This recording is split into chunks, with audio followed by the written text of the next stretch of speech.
Hey man, shee! What is up guys? Today we're going to be talking about the best camera settings in Rocket League for 2022. Now I've done a lot of research for this video. I watched hours of pro players. I looked at their settings and here I think I got the best settings for you guys. Now don't blindly copy these settings though. Change them to your own likings, but I think this will be a great starting point. Let's get it. About 100% of you guys watching right now are actually not subscribed, and that's because this is my very first video. So I'd greatly appreciate any kind of feedback. Like the video, subscribe, you can always unsubscribe later. Without further ado, let's get into it. To get started, I wanted to quickly mention the importance of sticking with a certain combination of settings. Your brain has to readjust every time you change your camera settings. So once you find your settings, stick with them, or else you're not going to get good at it. But please, whatever you do, don't stick with the default settings like this guy. It's not a good look. So the first setting is FOV. FOV, also known as field of view, literally increases or decreases your field of view. It actually widens your screen whenever you turn this up. Most pro players sit between 100 and 110. But for me this actually is a no-brainer. I want to see as much as possible of the field, so I just maxed it out at 110. So moving on to the next setting, I'm going to be talking about camera distance. Now what camera distance does is it actually controls how far away the camera is from your car. Now you don't want this to be too close to your car, as it can actually hinder your vision, but you don't want this to be too far either because you will lose car control. Now most pro players use between a range of 260 and 300 for camera distance, and for me the best results came in at 270, so give it a try yourself. Moving on to the next setting, I'm talking about camera height. Now what this does is that it controls the distance between your camera and the ground. Now you don't want this to be too low because it actually can hinder your vision with the car sitting in front of you.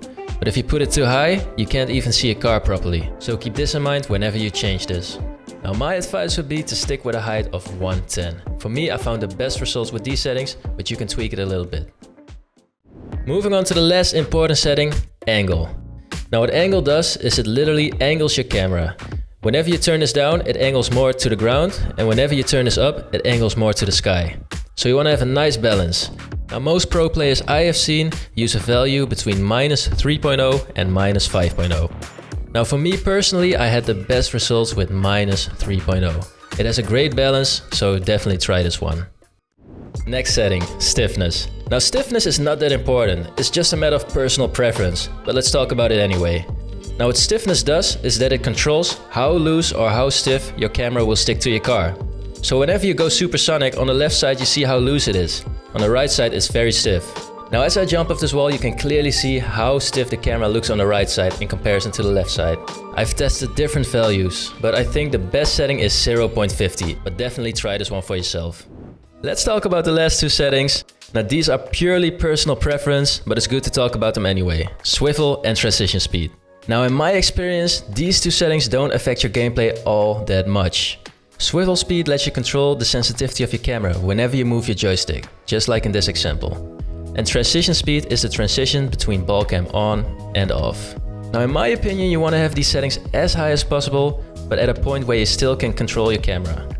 Because when you put these settings at a max, just like in this example right here, you can see the camera moves around very fast and the ball cam just snaps on it.